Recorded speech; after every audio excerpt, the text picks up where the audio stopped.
ఎట్లయితే సాధ్యం ఎట్లయితుంది? Right sir. And deputy CM Pawan Kalyan comment చేశారు సార్, ఈ విపత్తుకు బుడమేరు ఆక్రమణలే కారణం.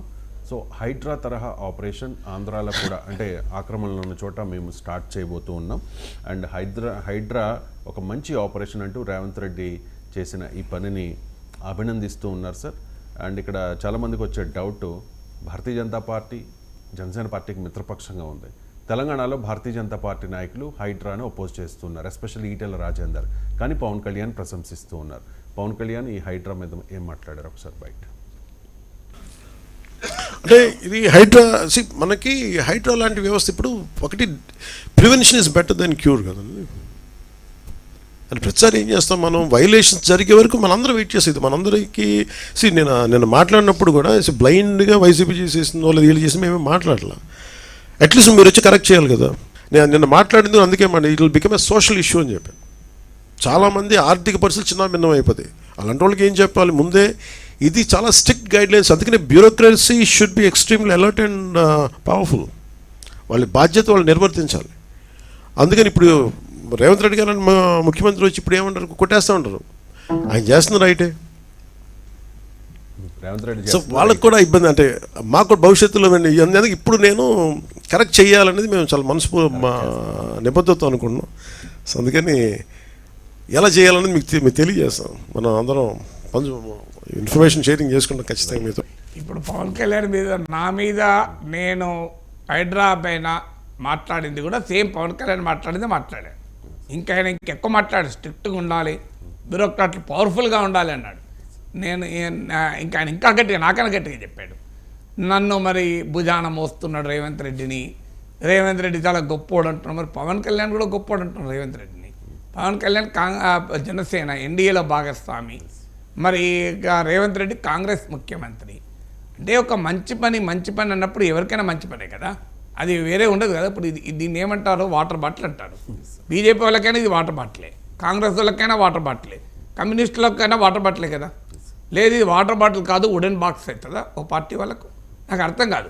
చూడండి, వాటర్ బాటిల్ అన్నందుకు నాగేశ్వర్ వాటర్ బాటిల్ అని, రేవంత్ రెడ్డి వాటర్ బాటిల్ అన్నాక నేను అన్నాను అనుకో ఇది వాటర్ బాటిల్ అని. రేవంత్ రెడ్డి భుజాన మోస్తున్నాడు అంటే నేనేం చేయాలి? రేవంత్ రెడ్డి అన్నా నేనన్నా ఇది వాటర్ బాటిలే. అందువల్ల హైడ్రా పైన ఆపరేషన్ పైన నేను చాలా స్పష్టంగా చాలాసార్లు చెప్పాను. పేద మధ్యతరగతి వారిని మానవీయ కోణంతో చూడాలి. సో ఇక విలాసవంతమైన వాటి కొరకు వ్యాపార వాణిజ్య దృష్టితో అడ్డగోలుగా ఆక్రమణలు చేసిన వారిపైన కఠినంగా ఉండాలి. ఈ మాట అన్నందుకు చాలామంది కోపం వస్తుంది. ట్రోల్ చేస్తున్నారు సార్. ట్రోల్ కాదు, బెదిరింపులు కూడా ఇస్తున్నారు.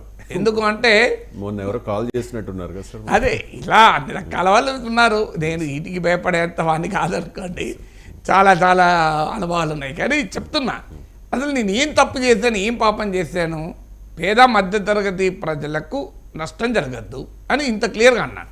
నేను హైడ్రా కమిషనర్ రంగనాథ్ ఇంటర్వ్యూలో ఆ ప్రశ్న అడిగాను.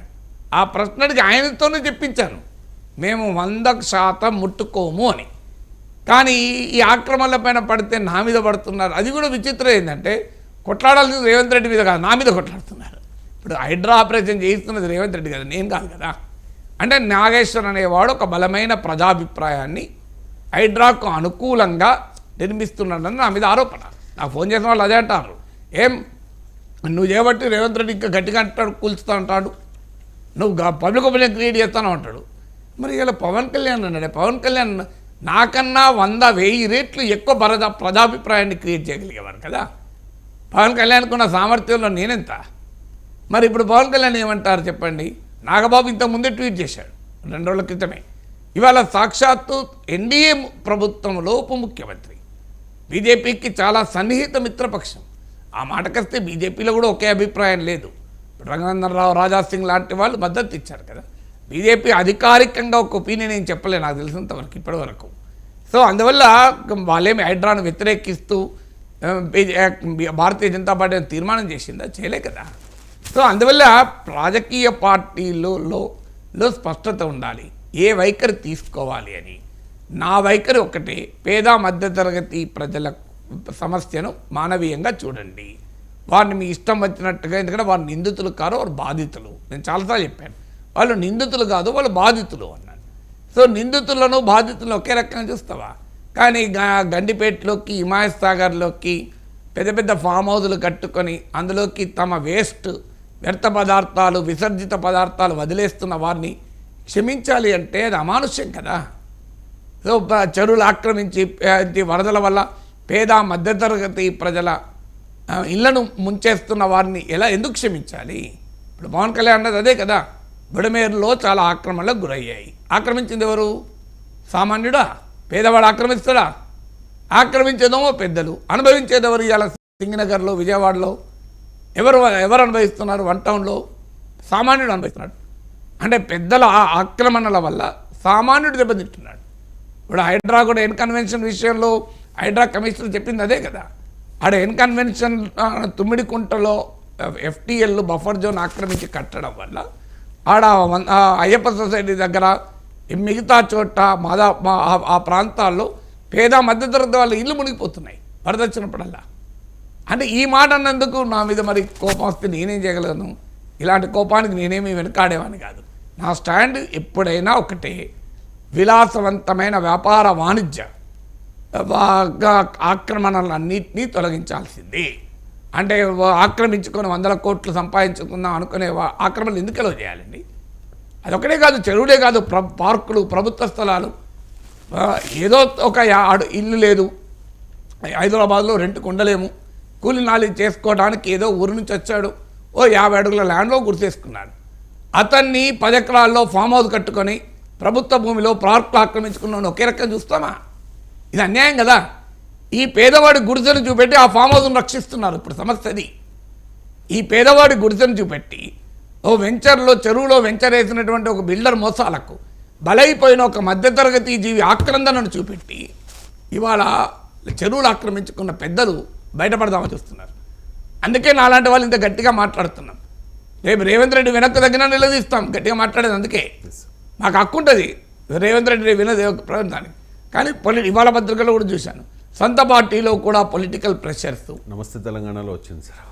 మరి అంటే అంతటా ఉంటుంది. అది రేవంత్ రెడ్డి చెప్పాడు కదా. ఆయన రేవంత్ రెడ్డి కృష్ణాష్టమిలో చెప్పాడు, మా పార్టీలో మా ప్రభుత్వంలో ఉన్నారు, సమాజంలో అత్యంత శక్తివంతులు ఉన్నారని చెప్పాడు కదా. అందువల్ల ఈ ఆక్రమణల్ని తొలగించాల్సిందే.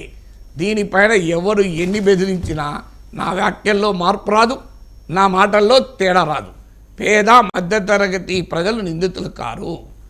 50 హైదరాబాదులో కూలినాలి చేసుకోవటానికి, ఇళ్లల్లో పనిచేసుకోవటానికి వచ్చి రెంట్లు కట్టలేక ఒక 50 అడుగుల స్థలంలో గుడిసేసుకున్న వారు ఫామ్ హౌస్ కట్టుకొని 100 కోట్ల రూపాయలు రేపు సంపాదించుకుందాం అనుకునేవాడు ఒక్కరు కాదు.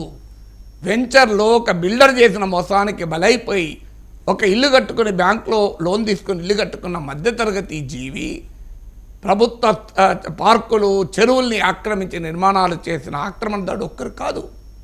అని ఈ నిందితులు, బాధితులు ఒక్కరిని చేయకండి మీరు. ప్రభుత్వానికి కూడా అదే విజ్ఞప్తి. బాధితులను బాధితులుగా చూడండి, కానీ బాధితుల పేరు చెప్పి నిందితులు తప్పించుకోవాలని చూస్తున్నారు. ఎందుకంటే చెరువును ఆక్రమించుకున్న వాడు ఎవడు యాక్సెప్ట్ చేయడు, పెద్దవాడైతే. అందువల్ల వాళ్ళు ఏం చేస్తున్నారు? తెలివిగా ఈ పేదవాళ్ళ ముందు పెడుతున్నారు. చూడండి పేదవాళ్ళు, చూడండి మధ్యతరగతి అని. నిజంగా అంత కన్సర్న్ ఉంటే మనం అందరం ఫైట్ చేద్దాం. ఏమో బెటర్. ఇక పేదల గుడిసెలు కూలిస్తే ఊకుంటుంది ఈ ప్రభుత్వం ఉంటుందా? నేను ఒకటే అడుగుతున్నా, నిజంగా హైదరాబాద్లో ఇలా పేద మధ్యతరగతి వాళ్ళు లక్షలలో ఉంటారు. రేవంత్ ప్రభుత్వం కాదు, ఎవరి ప్రభుత్వం కూడా లక్షల మంది ఇల్లు కూల్చగలుగుతుంది నాకు చెప్పండి.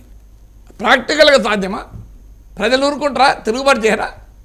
అలా జరిగిన ఖచ్చితంగా పోరాడదాం. కానీ ఇవాళ ఆ గుడిసెవాసుల, ఆ మధ్యతరగతి జీవుల న్యాయమైన ఆవేదనను చూపెట్టి పెద్దలు తప్పించుకునే ప్రయత్నం చేస్తున్నారు, పెద్దల్ని తప్పించే ప్రయత్నం చేస్తున్నారు. దాన్ని మనం వ్యతిరేకించాలి. Right sir. ఇక next topic Sam Pitroda comments sir. ఇవి chairman of Indian overseas Congress